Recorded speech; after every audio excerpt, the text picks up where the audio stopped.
ഇന്ന് നമ്മളെ ബ്രോസ്റ്റഡ് ആണോ ട്രൈ ചെയ്ത് നോക്കുന്നത്. നമുക്ക് ആദ്യം അതിന് ബട്ടർ മിൽക്ക് തയ്യാറാക്കി എടുക്കണം. ഞാൻ ഇവിടെ ഒരു ബൗളിലേക്ക് 1 കപ്പ് പാൽ ഒഴിച്ചു കൊടുത്തിട്ടുണ്ട്. അതിലേക്ക് ഞാൻ 1 ടേബിൾ സ്പൂൺ വിനാഗിരി കൂടി ആഡ് ചെയ്തിട്ട് നല്ല പോലെ ഒന്ന് മിക്സ് ആക്കിയിട്ട് 10 മിനിറ്റ് മാറ്റി വെക്കുന്നുണ്ട്.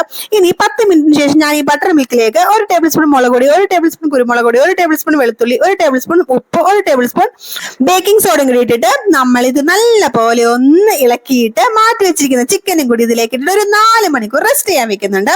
4 മണിക്കൂറെങ്കിലും മിനിമം വെക്കണം കേട്ടോ. 4 മണിക്കൂറിന് ശേഷം നമ്മൾ മാറ്റി വെച്ചിരിക്കുന്ന ചിക്കൻ ഇങ്ങ് പുറത്തെടുത്തിട്ടുണ്ട് കേട്ടോ. നമുക്ക് ഇനി ഇതിലേക്ക് വേണ്ട കോട്ടിംഗ് എങ്ങനെ തയ്യാറാക്കുന്നത് നോക്കാം.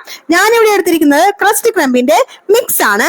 നമുക്ക് വേണമെങ്കിൽ ഇത് വീട്ടിൽ തന്നെ ഉണ്ടാക്കാം. അതിനുവേണ്ടി നമ്മൾ മൈദയും അതിലേക്ക് ആവശ്യത്തിനുള്ള കുരുമുളക് പൊടിയും ഉപ്പും മാത്രം ചേർത്തിട്ട് നല്ലപോലെ ഒന്ന് മിക്സ് ആക്കി നമ്മൾ ഈ മിക്സിലേക്ക് ചിക്കൻ പീസ് ഓരോന്നായിട്ട് ഇട്ട് കൊടുത്തിട്ട് നല്ലപോലെ ഡിപ്പ് ചെയ്തെടുക്കുന്നുണ്ട്. അതുപോലെ തന്നെ നമ്മൾ വേറൊരു ബൗളിൽ തണുത്ത വെള്ളം കൂടി എടുത്തു വെച്ചിട്ടുണ്ട്. ആദ്യം നമ്മൾ ഈ മിക്സിൽ മുക്കിയെടുക്കുന്നു, പിന്നെ നമ്മൾ തണുത്ത വെള്ളത്തിലും പിന്നെയും നമ്മൾ ഈ മിക്സിൽ മുക്കിയെടുത്തിട്ട് നല്ല ചൂടുള്ള എണ്ണയിൽ പൊരിച്ചെടുക്കും.